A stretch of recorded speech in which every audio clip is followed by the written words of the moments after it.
Muy bien, muy buenos días. Sean todos bienvenidos a este su canal de Criminología, la oveja negra.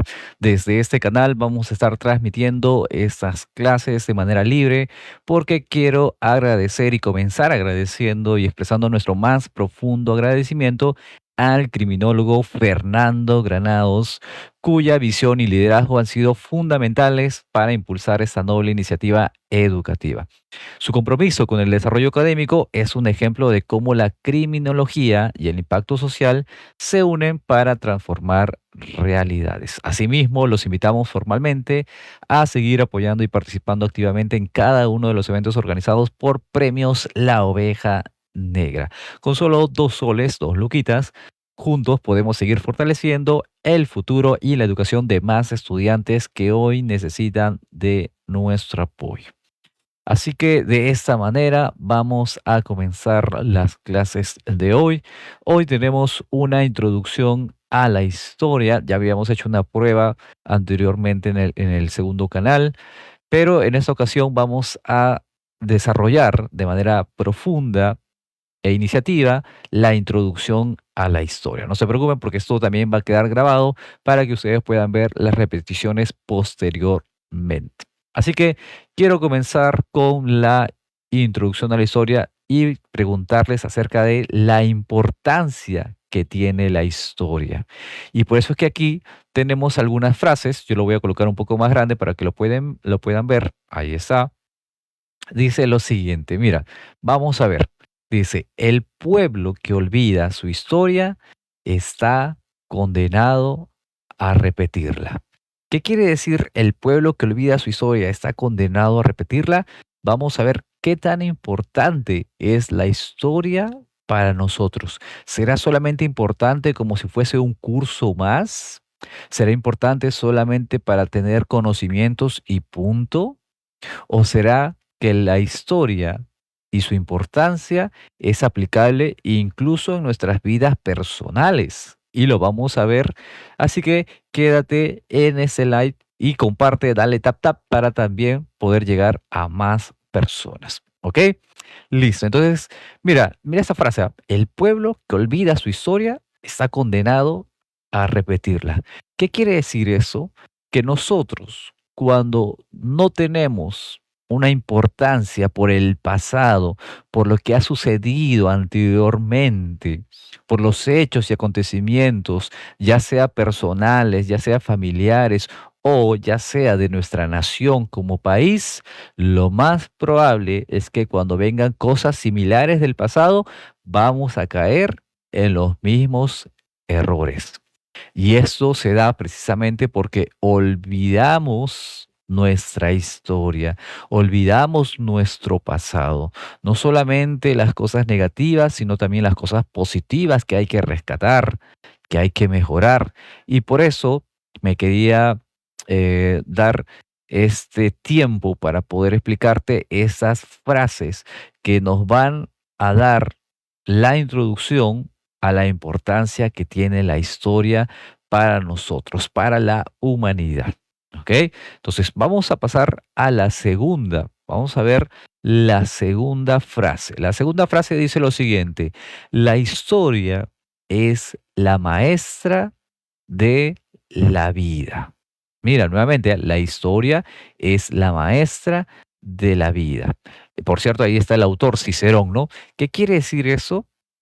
Que así como la primera frase que vimos aquí hace poquito, esta de acá, ahora esta segunda frase nos indica que la historia, de manera metafórica, se vuelve entonces una maestra. ¿Cómo así una maestra? Porque al saber, al tener experiencias pasadas, nos ayudan a poder comprender nuestro pasado. Es decir, a veces nosotros nos quejamos de nuestro presente, nos quejamos mucho de cómo estamos ahora, pero adivina qué, para poder entender por qué estamos actualmente bien, mal, más o menos, lo que tú quieras, es necesario revisar el pasado. Es decir, si no miro hacia atrás, no voy a poder entender por qué estoy así. Y obviamente uno no solo quiere entender por qué está así, sino quiere que mejorar hacia futuro estas cosas. Entonces la historia se vuelve la maestra de la vida. Te vuelvo a decir, las cosas que han pasado, muchas cosas son positivas que hay que rescatar, pero también hay muchos errores que hay que cortar. Y si nosotros desconocemos esos errores, obviamente vamos a estar condenados a repetir esos errores, empeorarlos quizás, ¿no?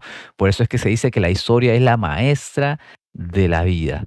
Y vamos a pasar con la tercera frase. ¿Qué dice la tercera frase por acá? Dice, conocer, ajá, ese es el objetivo incluso de la historia, conocer el pasado para comprender el presente y proyectar el futuro. ¿Tú sabías que hasta los psicólogos hacen esto? Sí, ¿por qué crees que a veces cuando, no, de repente, no sé si tú estás en el colegio o si has ido alguna vez con alguien que te quiere dar una charla psicológica, terapia, siempre te pregunta, ¿y cómo fuiste cuando eras niño? ¿Qué hacías antes? ¿No? ¿Qué era de ti cuando tenías tal edad? Siempre quieren revisar el pasado. ¿Y por qué quieren revisar el pasado? Porque el pasado te va a ayudar a comprender tu hoy. El pasado te va a ayudar a comprender el por qué estás ahora, actualmente, así. ¿Ves? Por eso es que el pasado, la historia, porque acuérdate que la historia, ahorita vamos a definir la historia, ahorita vamos para esa partecita. La historia guarda muchas experiencias y muchos conocimientos que nosotros muchas veces por no querer conocer, las ignoramos o las obviamos. Y por eso es que para eso están estos cursos que son de manera libre, en el cual puedes tú aprender, ¿sí? Acerca de matemáticas, de letras, y hoy que estamos aprendiendo acerca de una introducción a la historia. Entonces, mira, ahora tú dirás, bueno, profe, ya revisé el pasado, entiendo, hice esto y mira las consecuencias de eso que hice en el pasado, hoy en día veo los efectos, ya comprendo. ¿Pero qué? ¿Me quedo estancado? O sea, ya comprendí por qué estoy así y nada más. ¿Eso es lo que quería saber? No, ese es el primer paso, comprender por qué estoy así en mi presente, ¿cierto? He revisado el pasado para comprender por qué estoy así en el presente. Pero ahora lo que continúa es mejorar el futuro. O sea, yo reviso el pasado hacia atrás para poder comprender por qué estoy así en el presente, pero no me quedo ahí, sino que quiero mejorar ese presente, es decir, hacia el futuro.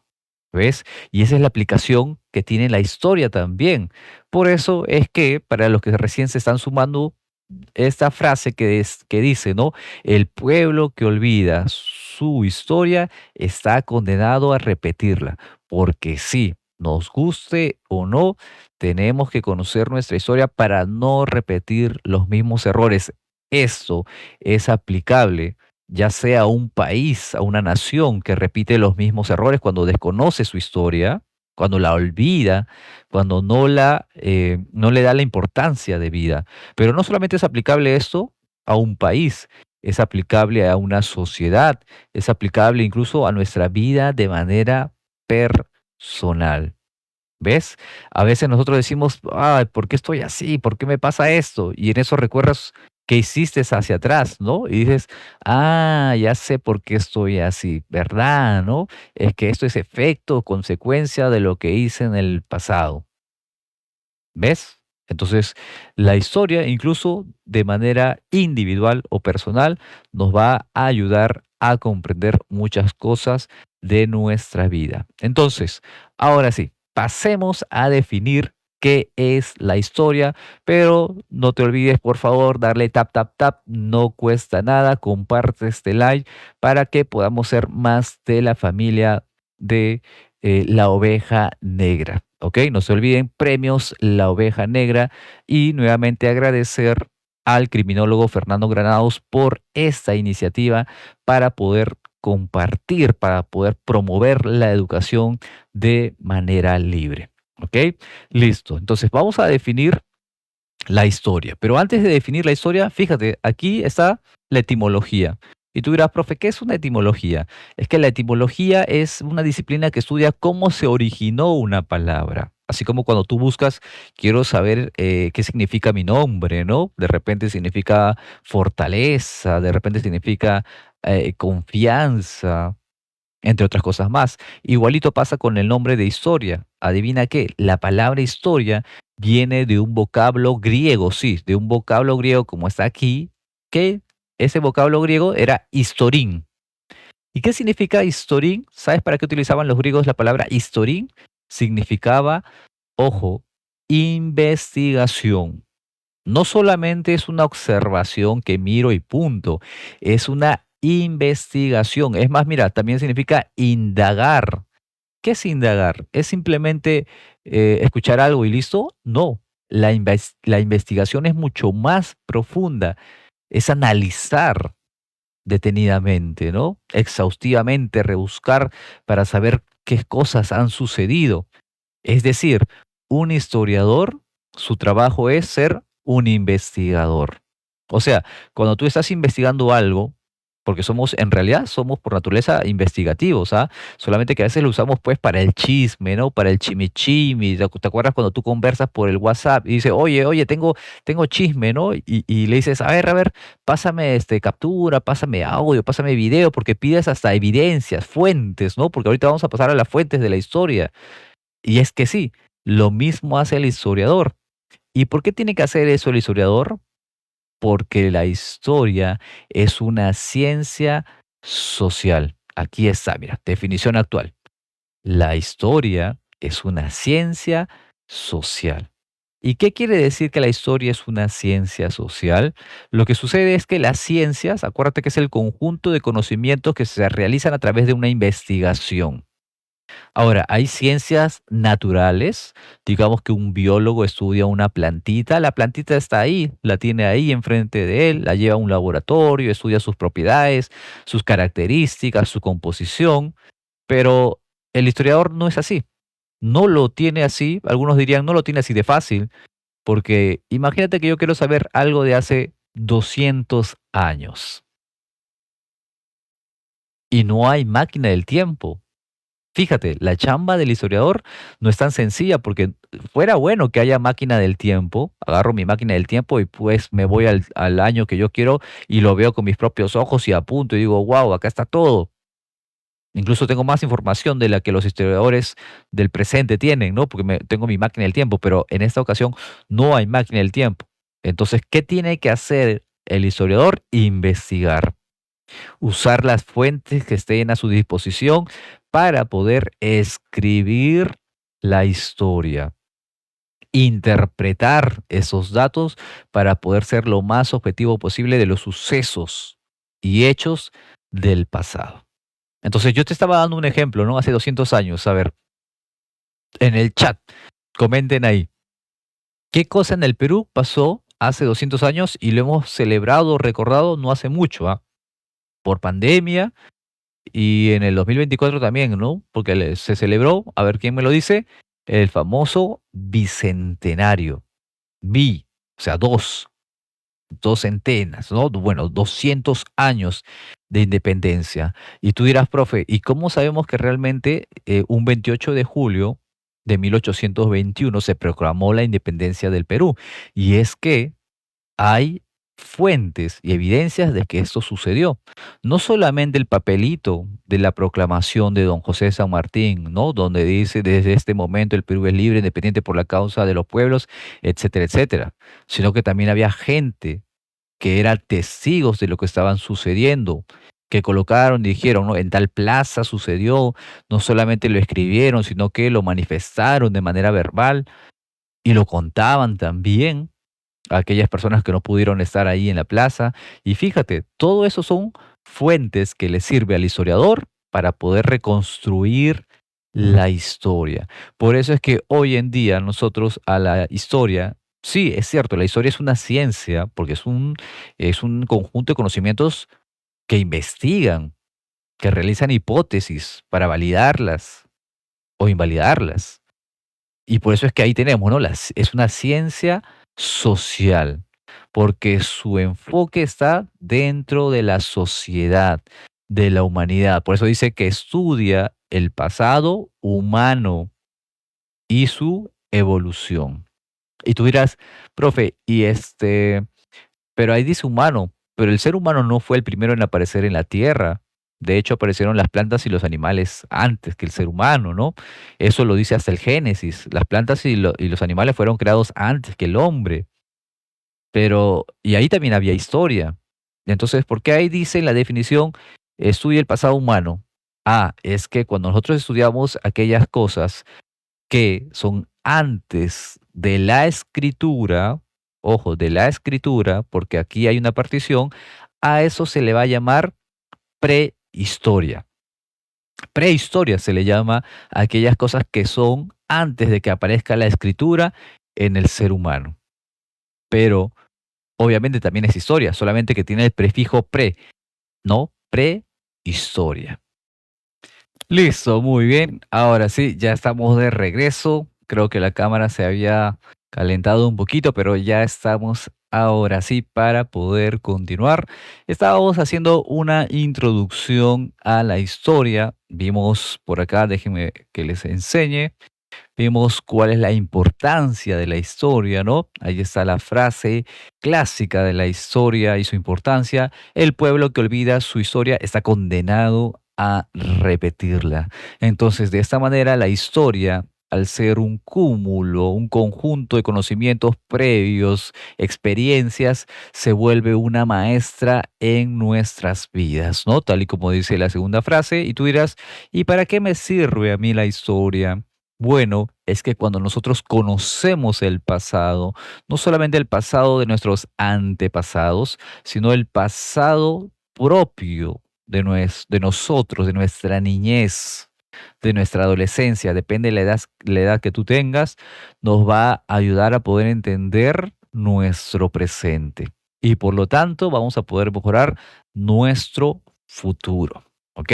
También habíamos visto que la historia lleva ese nombre, o sea, el nombre historin, era una palabra en griega, porque significa precisamente investigar, tal y como lo estás viendo ahí tú, significa investigación, significa indagación, que no solamente es observar algo y punto, sino que es analizar, es escudriñar, es buscar evidencias y fuentes para poder recuperar el pasado. ¿Ok? Habíamos visto también que la historia actualmente podemos decir que es una ciencia social, ¿no? Que estudia el pasado humano y su evolución. Entonces, ahí está el objetivo que nosotros habíamos mencionado, ¿no? Entonces, mira, la historia me ayuda a comprender el pasado. Ok, por ahí hay alguien que se queja, ¿no? ¿Por qué me va mal? Siempre me va mal y siempre me pasa esto y lo otro. Y tú le dices, a ver, vamos a examinar tu pasado. ¿Qué es lo que has realizado la semana pasada? ¿Qué es lo que has realizado el año pasado? ¿Cómo gestionas tú el dinero? ¿Cómo llevas tú tu economía? Porque siempre te quejas de que no tienes plata. Pero fíjate lo que has hecho en el pasado, ¿no? Has priorizado otras cosas que no eran tan necesarias.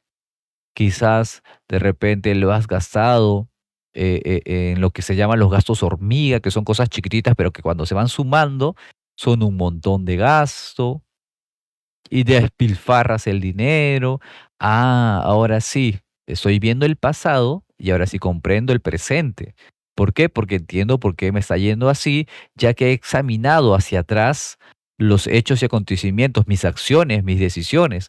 Eso me ayuda a mí a poder explicar el presente, por qué estoy así actualmente.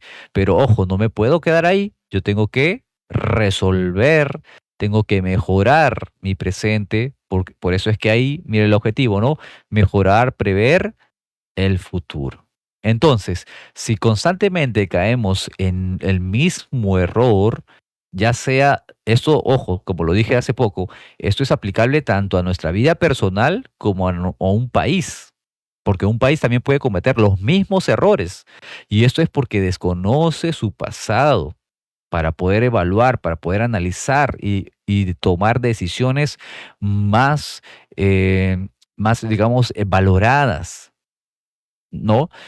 Algunas decisiones que obviamente van a hacer que mi futuro, que nuestro futuro como país sean pues más prósperos, más positivos. Pero cuando ignoramos todo esto, vamos a simplemente caer en los mismos errores. Ahí está precisamente cuál es el objetivo fundamental de la historia. ¿Ok? De la misma manera, tenemos que mencionar a Heródoto. ¿Quién será Heródoto? Bueno, yo te dije que ser investigador es ser historiador. Y Heródoto es un griego, pues, que vivió en el siglo V antes de Cristo. Y tú dirás, ¿y qué tiene que ver Heródoto? Que por cierto tiene un nombre medio raro, dices tú, ¿no? Lo que pasa es que él se llevó el título, el nombre de padre de de la historia. ¿Y por qué es padre de la historia? Ah, porque él hizo algo distinto. En la época de Heródoto, había muchas historias que se contaban de manera oral, ¿no? Cuentos, tradiciones, pero casi todas estas historias siempre estaban mezcladas con la mitología. Entonces Heródoto decía, bueno, yo sé que la mitología, digamos que es útil para poder contar algunas cosas que son muy complicadas, ayuda a poder hacer las cosas más fáciles, pero me gustaría a mí encontrar evidencia, fuentes fidedignas, fuentes que sean realmente útiles para poder hacer este estudio, ¿no? Y él, otra vez me dicen por acá que desapareció mi cara. A ver, vamos a quitarlo mejor y después lo vuelvo a agregar, ¿ya? No se preocupen. Eh, ahí está, ahora sí. Entonces, necesitábamos poder investigar cosas que tienen que ser útiles, que tienen que ser verificadas. ¿Quién hizo esa chamba? Heródoto. Heródoto dijo, bueno, me han contado por ahí, ¿no? Homero tiene sus libros que dicen, pues, la Odisea, la Ilíada, donde los griegos se pelearon con los troyanos, pero, ajá, yo quiero saber de todo lo que se cuenta, qué tanto es verdad. ¿Y cómo investigo esto? ¿Cómo averiguo esto? Ah, fácil. Voy, viajo, pregunto. Por ejemplo, me han dicho, cuenta la historia que fue en una ciudad llamada Troya, donde se pelearon y habían estos habitantes y esta moneda. Entonces va a él de manera personal. Por eso mira lo que dice ahí, viajó e indagó, dice, ¿no? Y averiguando, investigando, él comienza a escribir sus libros, sus crónicas, y por eso es que se llevó el título de Padre de la Historia, ¿ok? Padre de la Historia. Entonces, vamos viendo cómo es que el historiador tiene ese trabajo de investigar. Y por cierto, ahora vamos a ver cuál es la materia prima que utiliza el historiador para poder recuperar el pasado, ya que yo te dije que no hay una máquina del tiempo. Si no hay una máquina del tiempo, quiere decir que no podemos nosotros revisar e ir hacia atrás para poder ver exactamente cómo pasó. Ni siquiera para poder decir, ¿no? Imagínate, Cristóbal Colón tenía Instagram o WhatsApp o había tomado foto. Entonces, el trabajo del historiador es difícil porque obviamente no tiene a la mano toda la información que le gustaría obtener. Por eso se le llama ciencia social. Y fíjate, ¿cuál es la materia prima que utiliza la historia para recuperar el pasado? Son las famosas fuentes de la historia. Las fuentes de la historia podemos clasificarlas según el origen y según el soporte, como estás viendo ahí, según el origen y según el soporte. Profe, ¿cuál es la diferencia entre clasificar las fuentes? Acuérdate que las fuentes son aquellas cosas, todas aquellas cosas que el historiador va a utilizar para poder recuperar el pasado. ¿Ok? Entonces, aquí hay dos formas de clasificar. Según el origen, su mismo nombre te lo dice. Por ejemplo, si yo encuentro algo que pertenece o que fue elaborada en la época que yo estoy estudiando, que yo quiero investigar de esa época, si fue elaborada en ese mismo momento, se le llama fuente primaria. ¿Por qué crees que dice primaria? La primerita, ¿no? Entonces, ahí vamos a encontrar todo lo que es original, ¿ah? Documentos originales, vestigios que son propios de esa civilización, y por eso es que las fuentes primarias valen un montón, ¿ah? Valen un montón. No sé si tú habrás escuchado que hay pues los que desentierran momias y buscan, ¿no? Buscan ahí cerámicas y todo lo demás que fue construida, que fue hecha, elaborada por las propias culturas preincas o los incas. Eso obviamente vale un montón, porque tú dirás, ¿para qué quiere alguien una momia? ¿Qué se va a hacer con una momia? Bueno, pues lo que sucede es que estas fuentes valen mucho para los coleccionistas o para venderlos pues en el mercado negro, como dicen algunos, ¿no? Entonces, las fuentes primarias son documentos originales. Es como que tú encuentras una moneda del Imperio Romano. Y ahora, tú dirás, es una moneda que alguien ha hecho una imitación, una réplica. No, imagínate que es una moneda de verdad que fue acuñada ya en el siglo I después de Cristo y que está a la cara del emperador. ¿Tú sabes cuánto valdría esa moneda? Porque es una fuente primaria. Es una fuente primaria, no es cualquier fuente. Entonces, ahí nosotros le llamamos fuente primaria. ¿Por qué? Porque es según el origen. Profe, y si es una réplica de algo, si es un libro que narra después de los hechos, ¿no? Mucho después, como mi libro de historia. El libro de historia de nosotros tiene muchas cosas de las culturas preincas, pero eso ya no es una fuente primaria. Un libro de historia, por ejemplo, es una fuente secundaria. Ahí está, ¿no? Las fuentes secundarias. ¿Qué es una fuente secundaria entonces? Es el resultado de análisis posterior. Es hecho después. Ahí está, ¿no? Libros de historia, biografías que alguien puede realizar de una persona que probablemente ya falleció, ya pasó, ¿no? Enciclopedias que nos dan información de conocimientos, pero esos conocimientos que han sido ya elaborados después, ¿no? No es como la fuente primaria. Entonces, facilito, ¿ah? Me encuentro con una espada del Imperio Carolingio que utilizó Carlomagno. Wow, esa es la espada que de verdad lo agarró este emperador. Ah, es una fuente primaria. Pero si es una réplica, digamos que es una foto que alguien describe en un libro, en una revista, ya es una fuente secundaria. Para que me entiendas más, imagínate que nosotros tenemos cuadros en nuestras casas, ¿no? Por ejemplo, en la casa de mis padres había un cuadro de la Última Cena. No sé si has escuchado ese cuadro de la Última Cena que lo pintó Leonardo da Vinci. Pero obviamente ese cuadro que está ahí es una réplica, pues, ¿no? No es el original. Entonces es una fuente secundaria, porque la original obviamente va a estar en un museo. Casi todas las fuentes primarias están bien cuidaditas en un museo. Y el museo ahí te dice, ¿no? Si esto es de acá, es de verdad una pieza que se encontró de la propia civilización, de la propia cultura que está mencionando, o si simplemente es una réplica, ¿no? Que ha sido fabricado, creado posteriormente.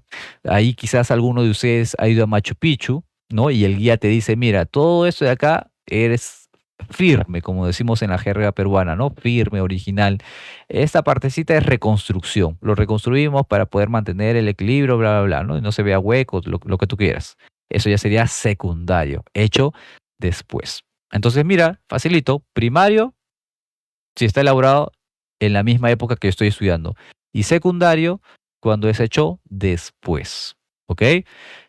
Esto no solamente es aplicable, ojo, a las cosas materiales, también es aplicable a testimonios. Por ejemplo, digamos que tú viste un accidente de tránsito, tú lo viste, tú eres una fuente primaria, pero si por ahí tú llegas y alguien te lo cuenta, ese que te lo cuenta es una fuente primaria, pero tú cuando se lo cuentas a otra persona, llegas a tu casa, se lo cuentas a tu mamá, a tu abuelita, a tu papá, tú ya eres una fuente secundaria porque tú no estuviste en ese mismo momento.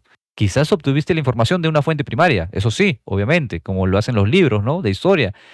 Pero como ya te lo está contando una persona y después tú se lo cuentas a otra, te vuelves una fuente secundaria, porque tú no viste el accidente de tránsito, te lo han contado.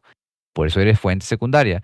Pero la persona que sí lo vio en primera persona, mira, como dice, ¿no? Primera persona, ella sí es una fuente primaria. Entonces, testimonios directos y el otro es análisis e interpretación. ¿Ok? Profe, ¿y cuál es la otra forma de clasificar las fuentes que utiliza el historiador para recuperar el pasado? Ah, la otra ya, fíjate, mira, no le interesa si fue creado primero, si fue creado después. No, no, no, no. Lo que le importa a esta clasificación de las fuentes de la historia es simplemente el formato en el cual viene, el tipo de material en el cual el historiador encuentra esta fuente, ¿no? Por eso dice según su soporte, según su formato, según el material. Pero claro, decir material es muy general, porque de hecho, una de las clasificaciones es la fuente material. Y tú dirás, a ver, ¿qué tiene la fuente material? Bueno, tú dirás, profe, pero la fuente escrita siempre también está escrito en algo material. Es cierto, solamente que acá se clasifica según lo que predomina. ¿Cómo lo que predomina? Mira, yo me puedo encontrar un documento y ese documento tiene escritos, pero lo que predomina más obviamente es el escrito. Al predominar más lo escrito, entonces es una fuente escrita. Así esté hecho en una piedra, así esté hecho en arcilla, en una hoja, en un papiro, obviamente eso es material, sí, pero si tiene bastante texto se considera una fuente escrita. Profe, y algo que tenga poco texto y más material, o sea, al revés, y que ya no sea considerado una fuente escrita, una moneda. Una moneda tiene más material del metal del que está hecho y un poco de inscripciones, ¿no? Ya sea la cara del emperador, ya sea el nombre del emperador, el siglo, tiene un poco de texto, pero una moneda es una fuente material. ¿Cuáles sí son fuentes materiales completamente? Las construcciones, un templo, una casa, las cerámicas, vasos, objetos, armas, todo eso obviamente es fuente material. ¿Ok? Y ahora tú dirás, y profe, ¿y qué cosa es una fuente escrita? Ya te lo había mencionado. Son documentos cuyo texto es más predominante que el material. O a veces hasta puede ser 50-50, ¿no? Porque tú puedes decir, profe, mi DNI tiene material, tiene código de barras, está hecho de este plástico, bla, bla, bla, pero también obviamente tiene información escrita. ¿No? Tiene información escrita, que son textos, documentos. Quizás por ahí uno de ustedes tiene un diario y en el diario escriben sus cartitas, pues, ¿no? Escriben sus, digamos, experiencias que han tenido. Y cuando pasa mucho tiempo, después tú dices, ¿no? A ver, voy a leer este diario o lo desempolvas porque lo encontraste ahí tirado y tú dices, wow, de verdad yo antes ponía esto, acá estamos en la fuente escrita, ¿ya? Ahí está el puntero. Y tú decías, wow, si no revisaba me había olvidado de esta experiencia, ¿no? Que había escrito yo ese día. ¿Ves cómo un diario se vuelve una fuente escrita que nos ayuda a recuperar el pasado? Lo mismo hace el historiador. Hay leyes. ¿Tú sabías que los censos se practican desde hace mucho tiempo? Y eso nos ayuda a tener más o menos una descripción demográfica. No solamente de la cantidad de personas que había, que era lo clásico, saber cuántas personas hay, sino también la distinción de las clases sociales, económicas, y todos esos escritos nos ayudan a recuperar el pasado. Las fuentes orales, ¿qué son? Son las primeras fuentes que se utilizaron en la humanidad, porque acuérdate, antes que aparezca la escritura, todo pasaba de generación en generación. Se contaban los relatos, se contaban las historias, las leyendas. Y solamente así, no, también están las canciones.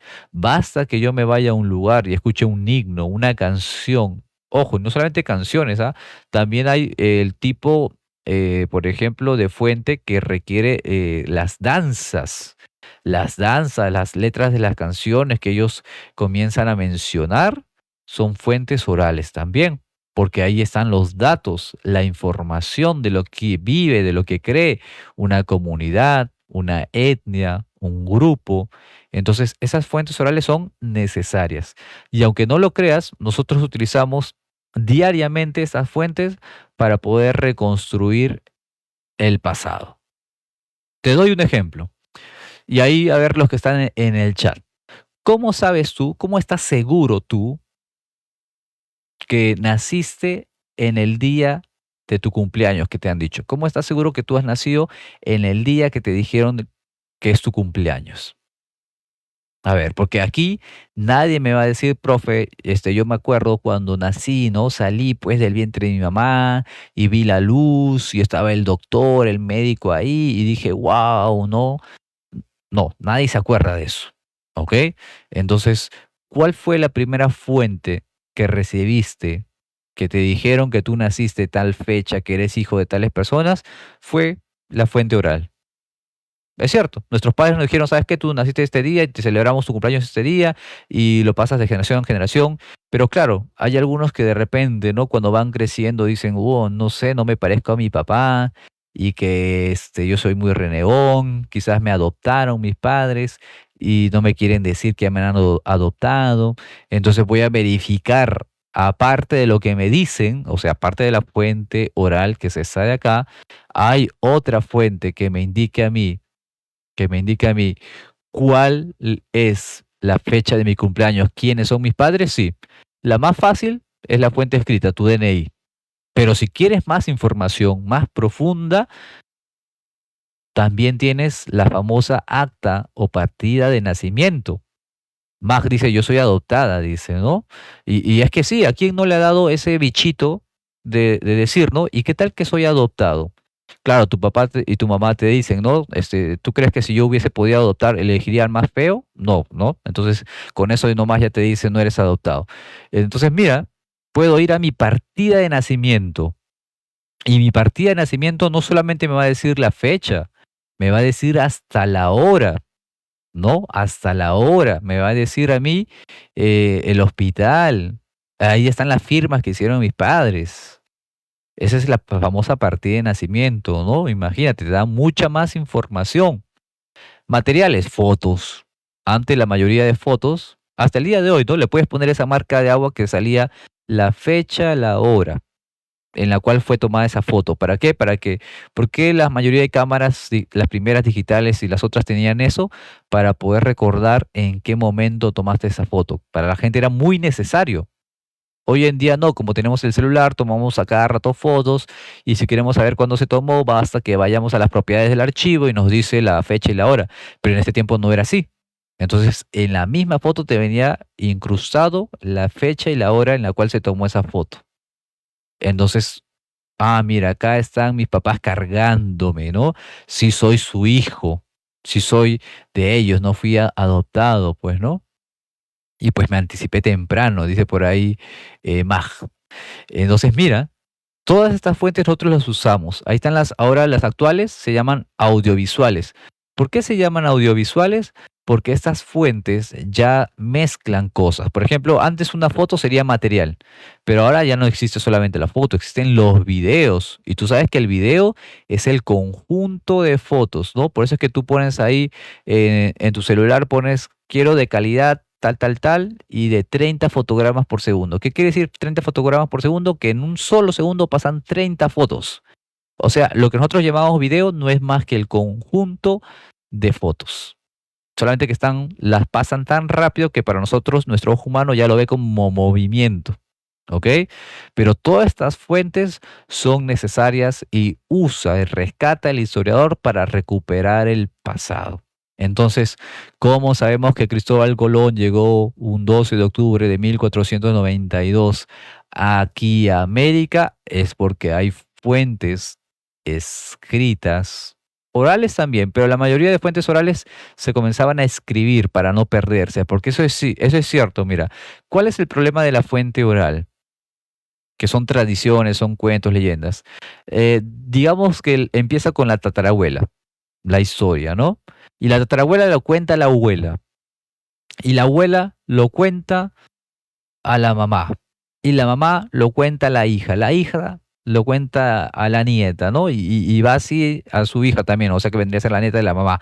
Y fíjate, todo va de generación en generación, pero a veces las generaciones van cambiando. A algunas no le interesa el bagaje tradicional de la familia, no le interesa ciertas cosas, ¿no? Dice que aburrido porque pues nacen en una época distinta, más moderna, y no le dan esa importancia, esa valoración pues a la tradición familiar, a la tradición cultural, y como no les dieron importancia, entonces se les olvida. Y cuando tienen que transmitirlo, dicen, a ver cómo era, mi mamá me contó así, pero, no, ya me olvidé, mejor le voy a meter un rellenito, ¿no? De más o menos como yo lo interpreté. Y eso hace que poco a poco vaya cambiando esa fuente oral. Es lo que nosotros le llamamos telefonito malogrado, ¿no? Por más que uno quiera mantener fiel el mensaje, con el tiempo se va a ir tergiversando, va a ir cambiando algunos elementos, porque hayan añadidos, entre otras cosas más. ¿Ves? Entonces, por eso es que es necesario escribirlas, ¿no? Antes sí, la palabra valía un montón. Ahora no. Ahora préstale a tu amigo 100 soles y si no firmaste algo, se hace loco, ¿no? Si no tienes la captura de WhatsApp donde está la evidencia de que le prestaste dinero, wow, se hace loco y listo. Dice, ¿y dónde está la evidencia? Te pregunta, ¿no? Por eso es que ahora la frase papelito manda como que tiene más valor, más importancia, ¿no? Pero antes no, la palabra valía un montón, pues. Y así, muchachos, estas son las fuentes que el historiador necesita para poder recuperar el pasado. ¿Ok? Entonces, te hago una pregunta. Mira, ¿cómo es que tú dirás, profe? Entonces, cuando encontramos cosas, nos ayuda a recuperar el pasado. Sí, pero ojo, la ausencia de evidencia también me da información a mí. ¿Cómo así que la ausencia de evidencia? Te digo lo siguiente, para que me entiendas mejor. Fíjate que la cultura caral, que está acá al norte de Lima, ¿sí? Bueno, para los que estamos por Lima, está aquí cerca de Ancón. Ahí está la cultura caral, que es considerada la civilización más antigua de toda América. Casi contemporáneo a Egipto, ¿no? Y bueno, Mesopotamia sí es mucho más antigua. Pero en Caral, ¿sabes? Por más que han rebuscado y todo lo demás, falta de repente algunas otras cosas que son construcciones. Pero adivina qué, los historiadores, Ruth Shady, que es una de las que encontró este lugar, eh, concluyeron lo siguiente, que la civilización Caral no era una civilización, no fue una civilización guerrera ni conquistadora. A ver, en el chat, si me estás entendiendo el tema de las fuentes, tanto de que hay o que no haya para poder interpretar, te pregunto algo. ¿Cómo concluyeron los historiadores para decir que la cultura caral no era una civilización guerrera, ni bélica, ni conquistadora? ¿Qué cosa encontraron o qué cosa no encontraron para que puedan hacer esta conclusión, esta interpretación los historiadores? ¿Tú qué dices? A ver, ¿cómo concluyeron? Y la respuesta es que no se encontraron ningún tipo de arma bélica. Se ha rebuscado, se ha encontrado pues hasta música tocaban ellos, flautas, conchitas porque ellos están cerca al mar, se han encontrado los templos piramidales, depósitos, entre otras cosas más, hasta cerámica, pero no se encontró ni una bendita arma.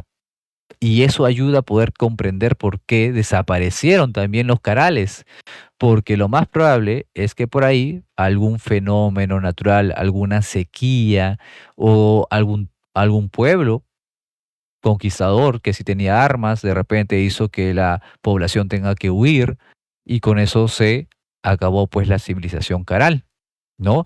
Fíjate cómo también ausencia de evidencia me puede dar a mí información para poder interpretar el pasado. Entonces, todos, de alguna u otra manera, para resumir, somos historiadores. Sí o sí, todos de alguna u otra manera somos historiadores porque averiguamos, investigamos y acuérdate, yo te lo he dicho, ¿no? ¿Qué significa historia? Viene del griego historin, que significa investigar, indagar. Entonces, cuando nosotros queremos investigar algo, como somos muy curiositos, ¿no? ¿Qué hacemos? Preguntamos. Cuando preguntamos testimonios, ¿qué tipo de fuente sería? Acá lo tengo, fuente oral. Pero claro, hay algunas personas que quizás no tienen bien la información y no me puedo quedar solamente con la fuente oral. Acuérdate que un verdadero investigador agarra todas las fuentes posibles, todos los materiales escritas, audiovisuales, orales, todo lo necesario para reconstruir el pasado. Entonces, me han dicho por ahí, ¿no? Que el vecino ha hecho esto. Mira, pero voy a ir a ver quién tiene su cámara ahí en su casa. Ahora eso sería una fuente audiovisual. Las fuentes audiovisuales hoy en día nos dan mucha más información porque ya no solamente tienen audio, ya no solamente es una foto estática, sino que son videos. Claro, en realidad, como profesor de historia, yo te soy sincero, ¿por qué el historiador tiene que recuperar el pasado utilizando todo lo que esté a su mano? Porque cada una de esas fuentes tiene su pata de dónde cojear, su punto débil, ¿no?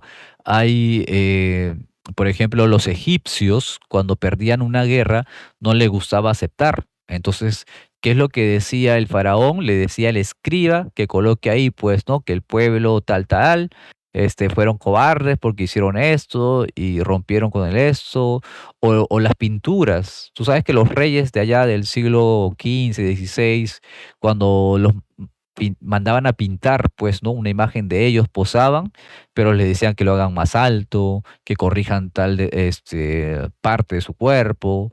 Y sí, ¿no? Y eso a veces hace que nosotros, para nosotros, esa información pues llegue tergiversada.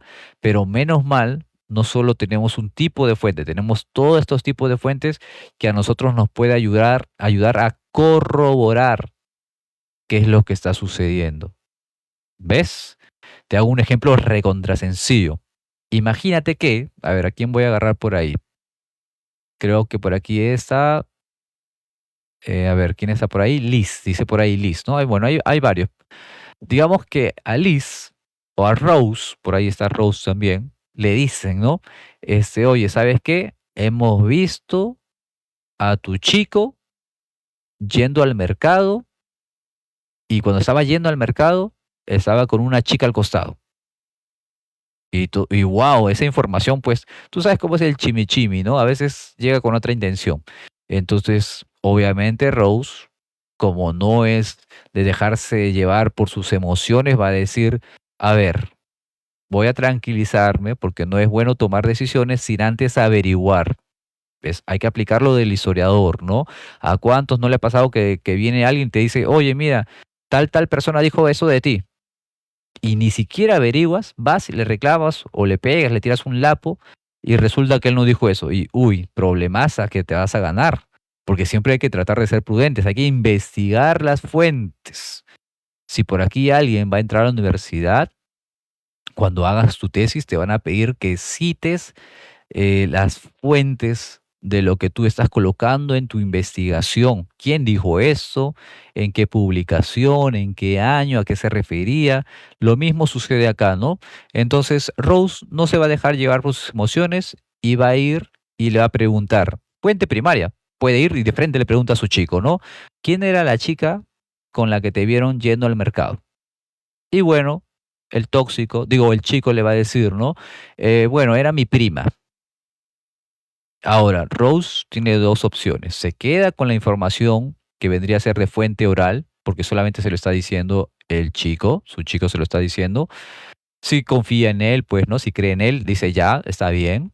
Pero por si las moscas, por si las dudas, voy a una fuente escrita. A ver, ¿cómo se llama?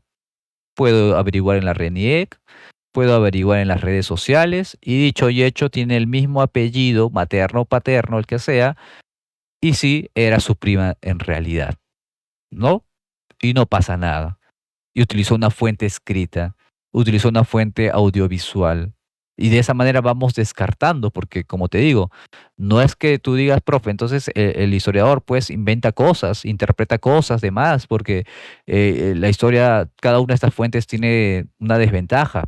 Sí, pero para eso están las otras fuentes, se comparan los escritos, hay técnicas que obviamente eso ya sería parte de la historia más compleja, ¿no? Para ser historiadores puros, si por ahí a alguien le interesa, no hay problema. Pero ahí está, muchachos. Así nosotros obtenemos información para que luego se redacten en nuestros libros y podamos recuperar el pasado. Muchos testimonios. Es como que, imagínate que de acá pasan 100 años. Y por ahí en el colegio hay un alumno que le dice al profesor de historia, ¿no? El profesor está contando lo que sucedió en el 2020 en el mundo. Pero ya estamos en el 2100. Imagínate, estamos en el 2100 y un alumno pues del futuro, ¿no? De ese tiempo le dice a su profesor, profesor, ¿cómo sé que la pandemia sucedió? ¿Cómo sé? Si estamos en el 2100, ¿cómo sé que la pandemia de verdad ocurrió? Y ahora, nosotros ahorita podríamos decir, ah, yo estuve ahí. Es más, yo utilicé las mascarillas, yo estuve ahí haciendo cola para ir al mercado y las cosas subieron y me pusieron la inyección y todo lo demás. Claro, pero para el 2100, yo creo, siendo sincero, por más que por ahí uno esté sano y todo lo demás, llegar al 2100 está bravo, pues, ¿no? Porque nosotros somos seres finitos, pero obviamente que ya no exista ninguna persona que vivió la pandemia en el 2100 no quiere decir que no haya ocurrido. Lo mismo pasa como cuando un alumno me pregunta, profesor, ¿y cómo sabe que don José San Martín proclamó la independencia del Perú en 1821? Bueno, porque hay documentos, no los mismos que tenemos hoy en día, porque ahora sí tenemos un montón de documentos o fuentes audiovisuales que registramos de la pandemia, ¿no? Y que han quedado en las redes sociales, sobre todo en la televisión, en fotos, en documentos, entre otras cosas más. Igualito, la misma dinámica utilizamos para recuperar hechos y acontecimientos que han sucedido anteriormente. De esta manera se trabaja para poder hacer historia y por eso mi recomendación es siempre traten de que cuando llegue una información a ustedes, no solamente para chismes, yo les estoy dando el ejemplo del chimichimi, ¿no? Que es la clásica, pues, ¿no? Averiguar bien las cosas para no caer en un error, para no tomar decisiones imprudentes, precipitadas, ¿no? Sino también porque esto nos va a ayudar hasta en temas que nos parecen tan simples como por ejemplo, hubo un tiempo en el cual habían las famosas estafas, ¿no? Y se hacían pasar por tal persona porque tenían hasta la misma voz, imitaban no sé cómo, pero imitaban la voz. Y no había IA en ese tiempo, no había IA. Hoy con la IA, imagínate cuántas cosas te pueden cambiar, tanto escritas, orales, audiovisuales, pueden generar videos y por eso hay que tener mucho cuidado, pero menos mal todavía logramos distinguir, ¿no? Se nota por el surrealismo de las imágenes, de los videos. Pero en ese tiempo había las estafas que se las arreglaban y se averiguaban, mira, te llamaban por teléfono y sabían cómo se llamaba la familia, los integrantes de la familia, sabían a qué hora salía tal persona. Todo eso se averiguaban, o sea, eran investigadores los estafadores, hasta para estafar se averiguan bien. Entonces decían, ¿no? Ah, lo que pasa es que me ha pasado esto, soy tu primo tal tal, de tu tío tal tal, del hijo tal tal, y te dicen los datos, ¿ah?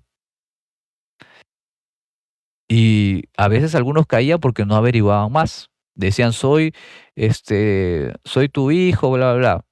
Pero si tú tienes el número, basta que llames por teléfono y de repente descartabas. ¿Ves? U otra información.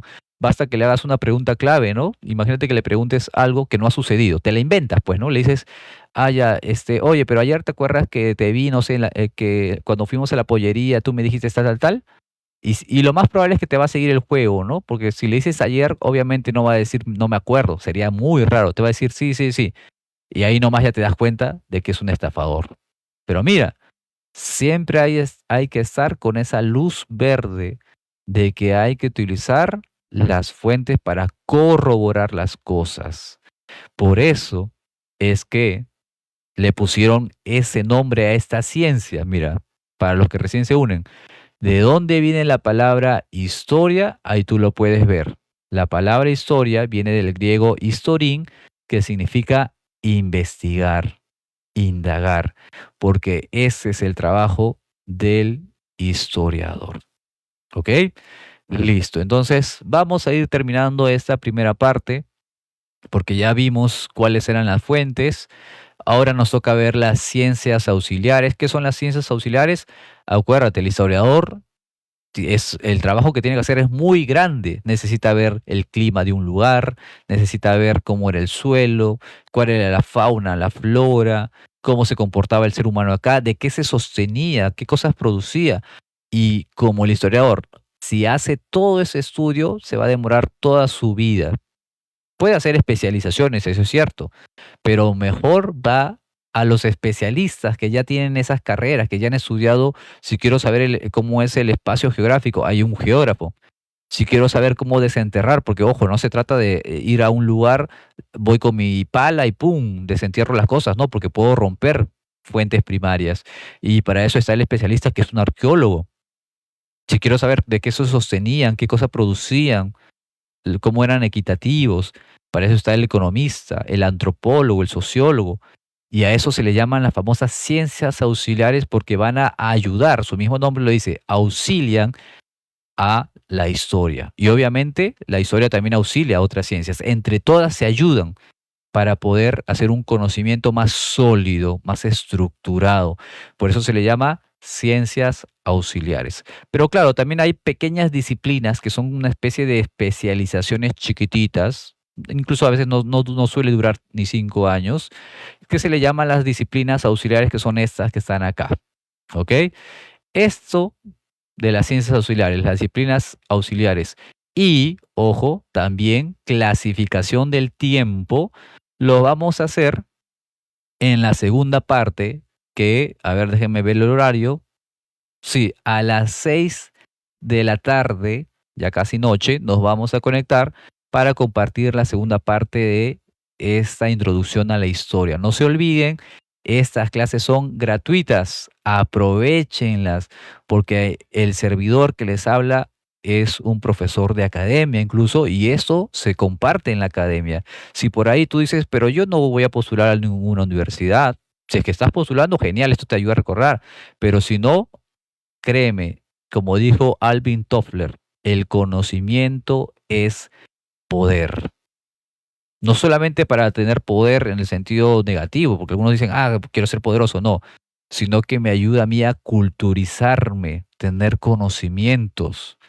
A veces un guía turístico hace una pregunta acerca de una cultura del Perú o de algo del Perú, de la historia del Perú, y hasta el turista que se averiguó más porque tiene más curiosidad, responde. Y el peruano, nada, porque no conocemos ni siquiera nuestra propia historia.